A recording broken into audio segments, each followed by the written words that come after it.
we go to the grassroots level with our own CSR teams, and we ensure that, it's a 360-degree change that happens in the life of every, person that we touch. It was designed in India, for India, by India. Because there is something in India that we cherish about public service, about doing public good. Yes. When I see the tribal women we work with using the skills they learn to financially empower themselves, then we know that change is afoot. We all have a responsibility to our societies, and it is the social contract of the modern civilization, and whether it is towards environment or towards the people, we must fulfill that.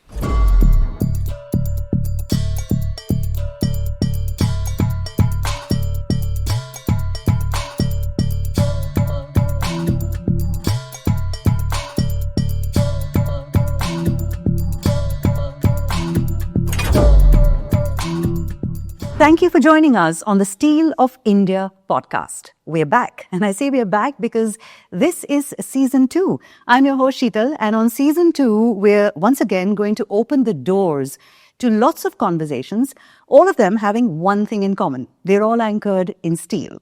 We're going to talk about the social change that the industry has been driving, especially an organization like Jindal Steel. We're also going to talk about the transformation in the industry that's being led by technology, by the talent and skilling needs of the sector, and indeed its commitment to sustainability. Now, in this very first episode of Season 2 of Steel of India, the podcast, we're going to discuss what it means to be caring beyond bounds. It's a very powerful phrase. We're going to unpack what it means to lead with purpose and also deliver social change at scale. Very important in a country like ours. So let me tell you who's going to be leading the conversation. We've got with us Mrs. Shallu Jindal. She is a leader whose impact, no pun intended, spans several different domains. She's, of course, here in her capacity today as chairperson of the Jindal Foundation. But she's a lot more than that. Many hats is what she wears. She's also the Chancellor of the O.P. Jindal University, Raigad. She's also formerly the Chairperson of National Bal Bhavan. She's also the Vice President of the Flag Foundation of India and a dancer par excellence in Kuchipudi. What a lovely art form that is. Meaningful legacy.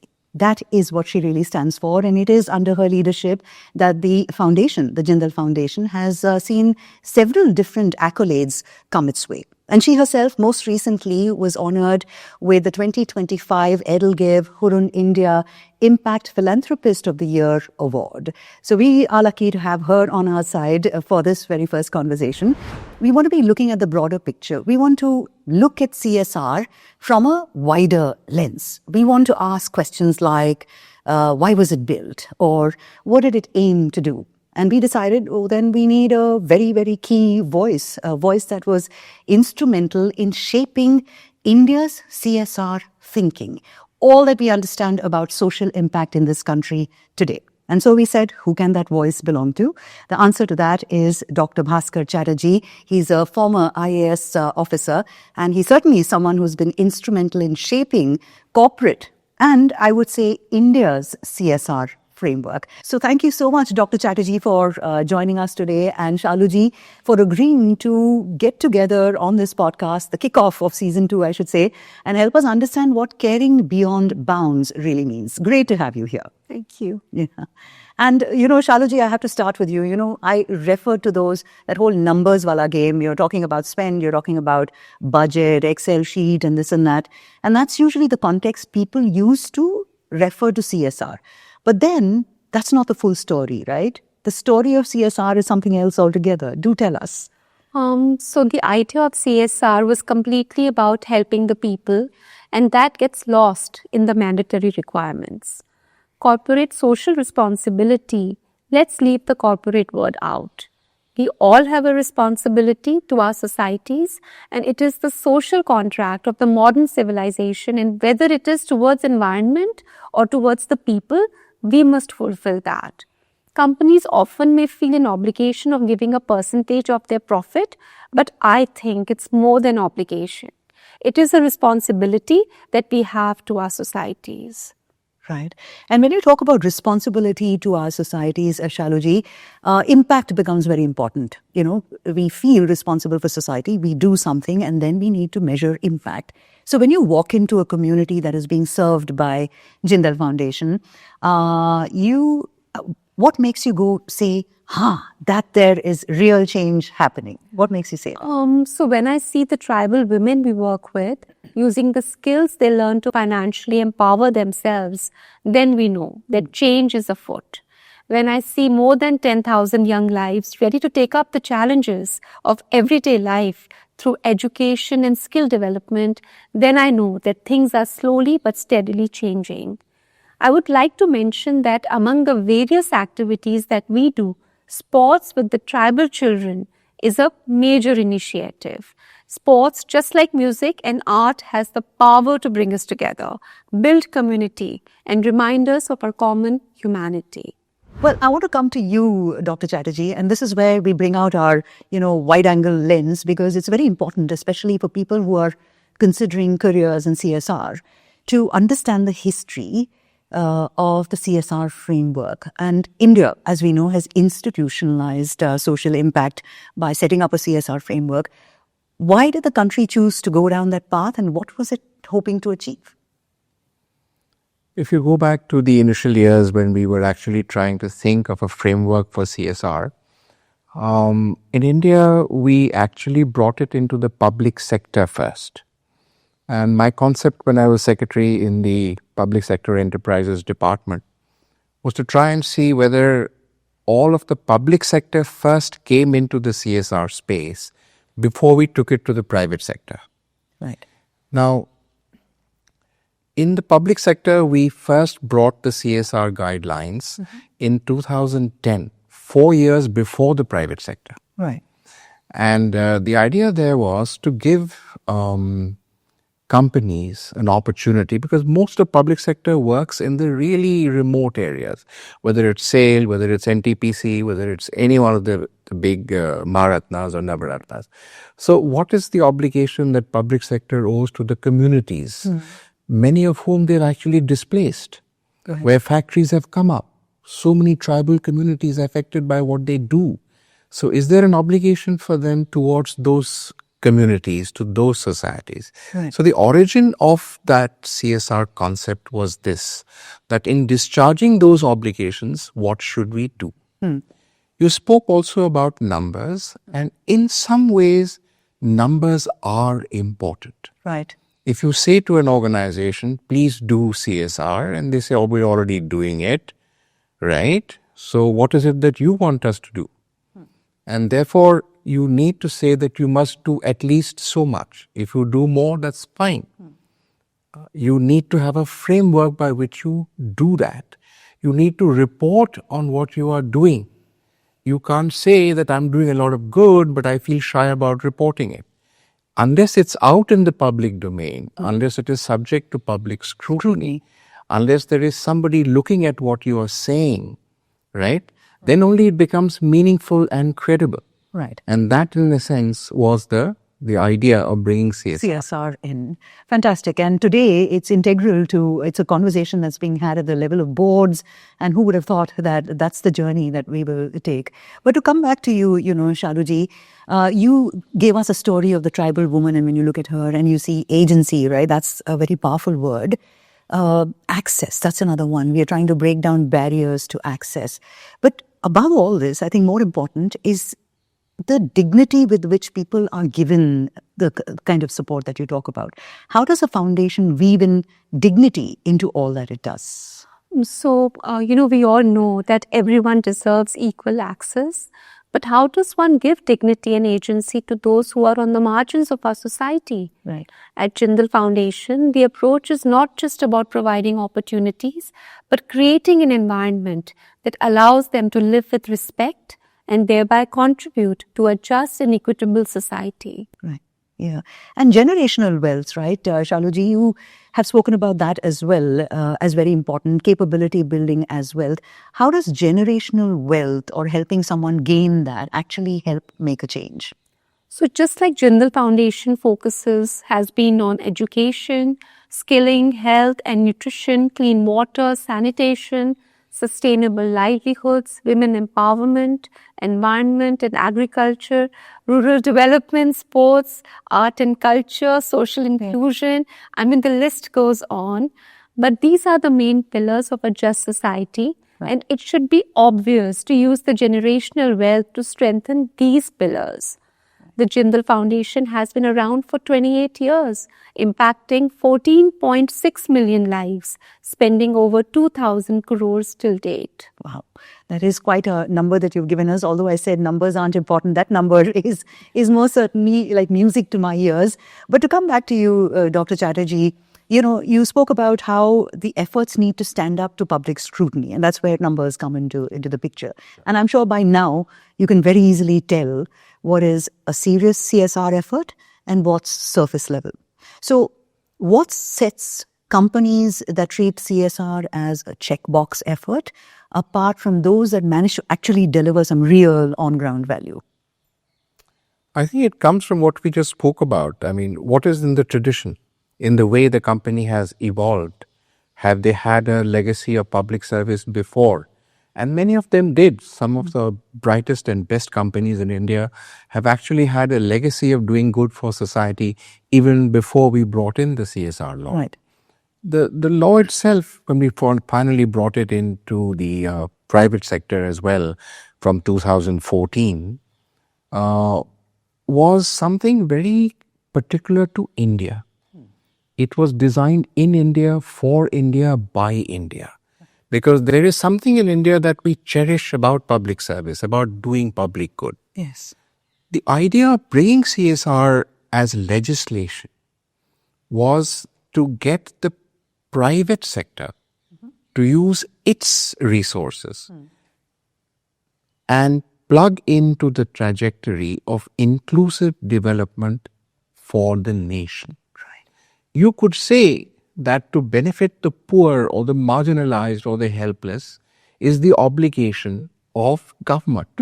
Madam Shallu Jindal and her husband and Jindal Steel can say, we are into profits because that's what we are here for. We pay taxes, which is the legitimate way to do it. The government takes those taxes. It is for government to look after the poor. Why are you straddling us with this burden? The answer here is not that at all. Idea of the law is, can we get private sector interested in social development, not to replace government, but to complement and supplement those efforts. Right. And bring in innovation, bring in their way of doing things, bringing the best minds on the board to say, how can we contribute equally Right. to the national goal of development? Right. So to explain this more fully, the idea was that here both public and private sector now get the opportunity to participate with a percentage of their profits in the inclusive development of the nation. But coming back to your original question, what sets apart those who spend with passion, with real intent, and the drive that makes CSRs a real difference on the ground against those who see it more as a chore or as a responsibility to report? And there are organizations, and I have to say this genuinely for Jindal Steel, companies like that who really take it as a mission, who believe in the fact that that spend that they are doing is not just about the money. It's about creating an atmosphere on the ground that brings communities to be with them. The drive they feel that can we make a difference for our nation? Those who really feel that, those who have it in their system, they really are the ones who really drive the entire CSR ecosystem. Right. And of course, there are those who will continue to do what they need to do because They've had to do it. This have to do part, right? Just for the record, because we might have some young people who are part of the workforce who are tuned in for their benefit. What is the number, that specified number that you need to commit to if you're a private or public enterprise? So this is 2% of the average of your last 3 years' profits. 2%? The average of your last 3 years' profit. For the record, folks, bear that in mind. That's the law. But Shallu ji, is that what you do? So we actually at the Jindal Foundation, it's one of the few foundations where we spend more than 2% of the mandatory requirement, that needs to be spent. Wow. So there you go. You're talking about passionate organizations, the kind that are driving bulk of the CSR value, I would imagine, social impact for the nation today. Like this who actually don't remember what the 2% is. Yeah. They know that it is reported somewhere, Yeah. but because they are doing it, why would they suddenly stop? Yeah. They're driven by the fact that they need to make that difference. So they often go to 2.1, 2.2, 2.3. Lovely. And they're not there to say I've reached 1.199 and now I must stop because I've reached 2. Yeah. It's something that they're doing on an ongoing basis. Yeah. It's heartening, inspiring to hear that and to hear of the work, Shalluji, that you're doing at the foundation. But I'm sure, a lot of times the intent is there. And the intent looks very active on paper. It's even throbbing with the promise of better tomorrow and everything. But on ground, the outcomes, that's a different story altogether. So I'm sure in your experience, Dr. Chatterjee, you've seen a disconnect sometimes inadvertently happen between intent and real impact. What would some of these be? Well, obviously what happens is sometimes you start with good intent, you start with a project, you don't monitor it well enough, you don't document it well enough. The implementing agency or the NGO which is actually doing the work in the field. Because here, the way CSR is actually fashioned in the law is that the corporate funds it, it monitors it, and it also assesses at the end the impact that's been left by it. Right. But they are not the ones who are actually working in the communities. Right. They're the implementing agency or the NGO, social organization, is actually doing the work. So unless you supervise them well, you track milestone-wise, you monitor the entire project, things can go pretty awry on the field pretty quickly. Right. If you're not involving communities well enough, if they don't feel interested in the CSR work that you are doing, then disconnect happens. And because we're all individuals, disconnects will happen. They may happen less frequently, but to say that they won't happen is, of course, a pipe dream. Right. So that's where these disconnects do occur. And when they do, it is for the organization and the implementing agency to sit together and say, all right, this is where we sort of missed the milestones or didn't do it well enough. Let's see how we can now put it together again. Yeah. So it's not really about visibility or optics. It's about long-term thinking, strategizing, It is. digging your heels in. But it is also about visibility and optics. See. For corporates, let's be fair. Yeah. At the end of the day, when you do CSR, there is something about also speaking about it, using it as brand value. It has to add to the business's brand value as well. Right. The company must feel invested in what they are doing, both financially, in terms of energy, in terms of passion. But end of the day, it's important for the company also to say in the public domain that this is what I have done. Right. And what's wrong with that? Yeah, absolutely. And now that you've said it in that particular way, it makes perfect sense to me. I wanted to add something to what he just said, that, at the Jindal Foundation, we usually don't work through NGOs. We have our own team of CSR, workers, and we go to the grassroots level with our own CSR teams, and we ensure that, it's a 360-degree change that happens in the life of every, person that we touch. Wow. Yes. So let me say here, and Shalluji, with all regard to you, this is great, but this is one of the very few companies that do that. Mostly because it involves a lot of investment in manpower to have a whole army of people in CSR actually doing work for the company at the grassroots level. Almost 90% of the CSR landscape is driven by NGOs and civil society organizations who work on the ground. Right. But the law allows you to do it yourself also. And because they have taken it so seriously, they feel propelled or motivated enough to do it through their own teams. So, Shalluji has just spoken about empowering or driving some of this transformative change with in-house teams, as I want to call it right now. And of course, there's room for partnerships, as you rightly pointed out as well. But I want to come to that question about young professionals who are looking at CSR as a career. A few years ago, you would have told me this and I'd say, really? I mean, are there people who really want a career in CSR? Or isn't it just one of those, side functions? You can't be blamed for thinking like that. But somehow something tells me that on X nowadays you have this whole dooms predictions happening saying AI is going to change everything in 6 months. The jobs that you knew will not exist. Somehow something tells me that CSR's time in the sun is here. I don't know. Thank you. No, thank you for saying that. What can I say? When you create a field, as I did in that period 2010 to 14, one of the first things you realize is you have created this field. Where are the professionals? Like if you are the head of HR in a company and you want to recruit a finance professional, what are you going to say? Right. Chartered accountant, MBA finance. You want somebody, let's say, in HR itself. You look for an MBA in HR. But if you're looking for a CSR person, now that it has become mandatory, as head of HR, where would you look? There are no professionals. So in the Indian Institute of Corporate Affairs, when I was its Director General, right from 2011, I created the first certified professional course for CSR professionals. And the first batch came out, ma'am, in 2016. Right. And that's how now there are so many more certified CSR professional courses. But the one in the original and the government certified is still from there. Yeah. And that is why I'm happy to inform you that that batch has now come to one below board. Because CSR was a new field, people wanted lots of CSR professionals. So these people had first mover advantage. And they grew in their companies where they were recruited to this level. Right. That's why the need for professionals is so much today. Let me also give you just a couple of numbers to illustrate this. When we began in 2014, the total national spend was around 8 to 9,000 crores. Today it is 36,000 crores each year. By 2035, it will have passed 1,00,000 crores.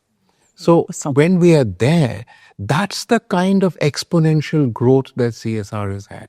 And the need for professionals today is really now growing at the same level. Right. Which is why when you find AI displacing so many software professionals, there's so much space here for them to come. Absolutely. Maybe not all of it. Not all of them. But a very attractive career awaits them here. Yeah. And, you know, Also, I feel that the AI can never replace the human touch. So- The feeling of empathy and, the way when you, go and work, at the grassroots level with the tribal, people, that what we do in the Jindal Foundation, because all our industries are in the tribal regions. So, most communities that we work with are belonging to the tribal hinterland. So, that it has to have a human touch. You can't work with artificial. Can you imagine her workers or the implementing agency worker being replaced by AI robots? It's not going to work. That's it. she's laughing. She should lie, because this is exactly the spirit, the soul of CSR is that humanity and the humane part of the Yeah. individual. Yeah. I'm so glad this has come out today. Somehow I was wondering, every conversation nowadays has one special appearance at least by AI, right? And it's happened over here. But luckily, AI is not the hero. The human is the hero over here, as Shalluji has rightly pointed out. And I wanted to ask you about when we say future ready, in the context of vulnerable communities, right? We want to make this workforce ready to take on whatever, whether it's AI or not, we don't know. But what does that skilling look like, in your opinion, for this workforce? I don't really know how the technological disruption will shape the world. But for the vulnerable communities, we must ensure basic human rights of food, shelter, and the livelihood. At least that's what I think. Right. Yeah. I think that's a very powerful, summary of the problem statement over here.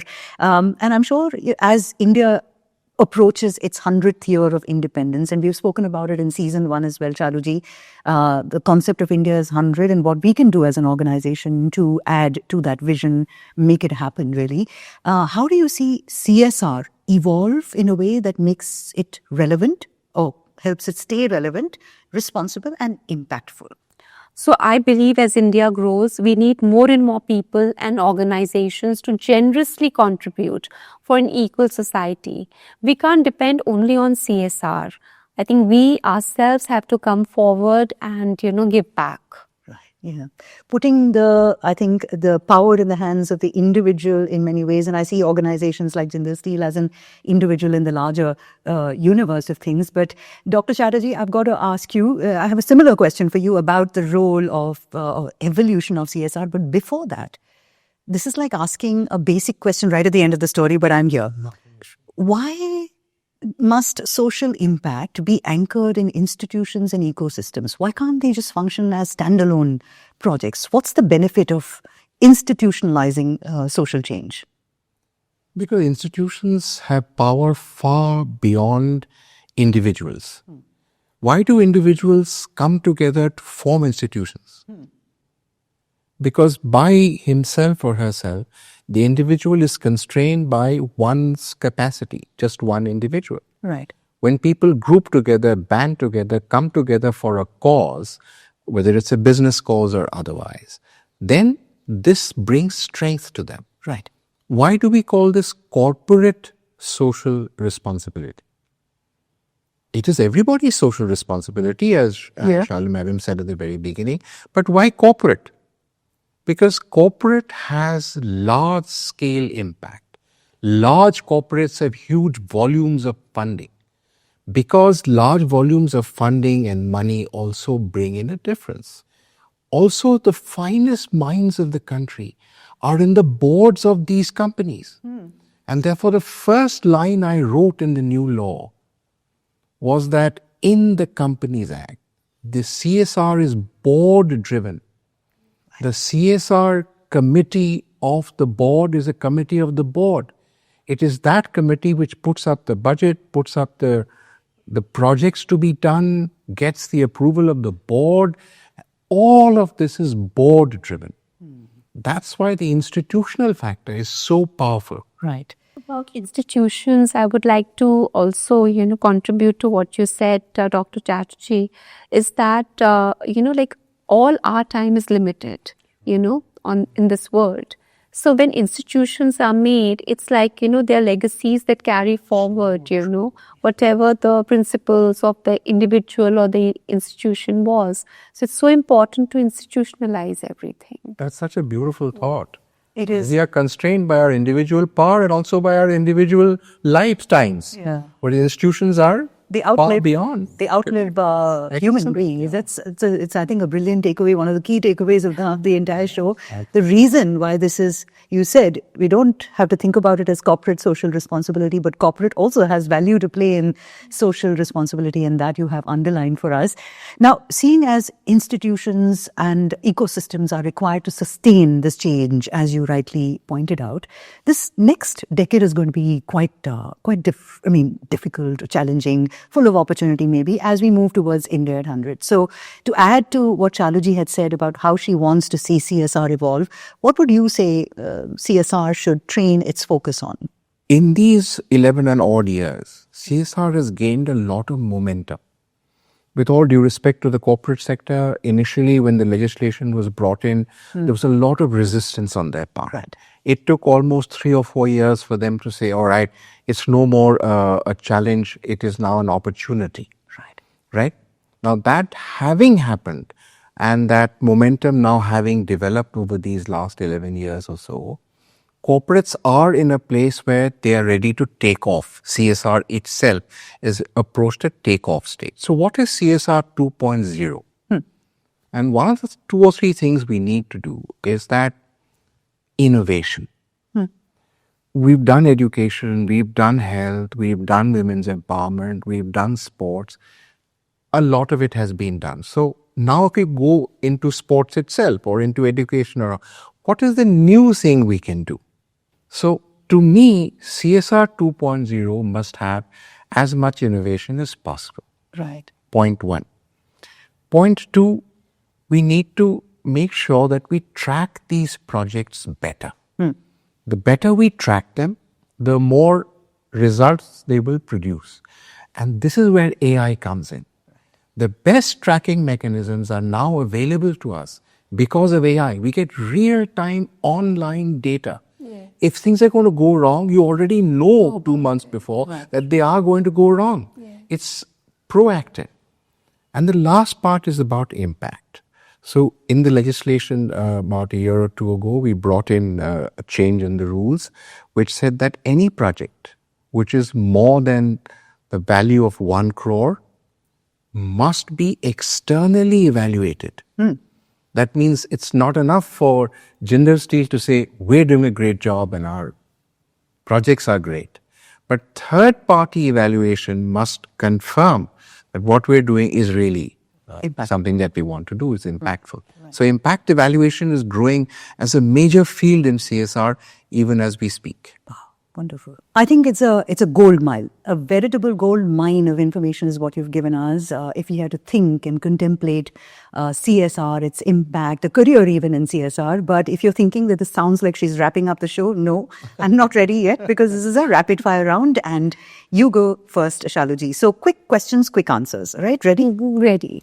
All right. One word that describes leadership today. Inclusion. Okay.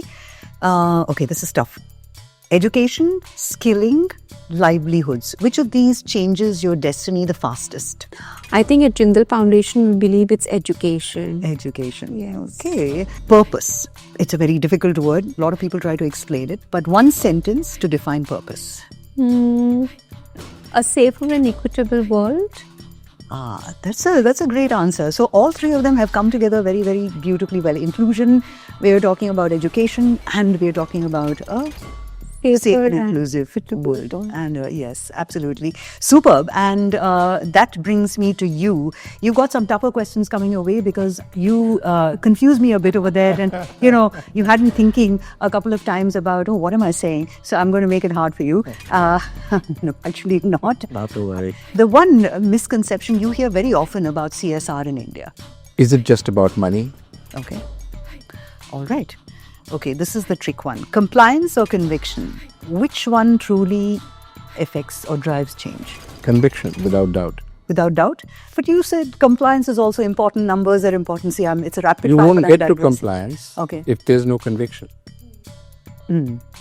That makes sense. After conviction. Compliance would come after conviction. Now, see, people who are walking the talk, when they give me lessons, I have to quietly take them and carry on. Last question coming your way.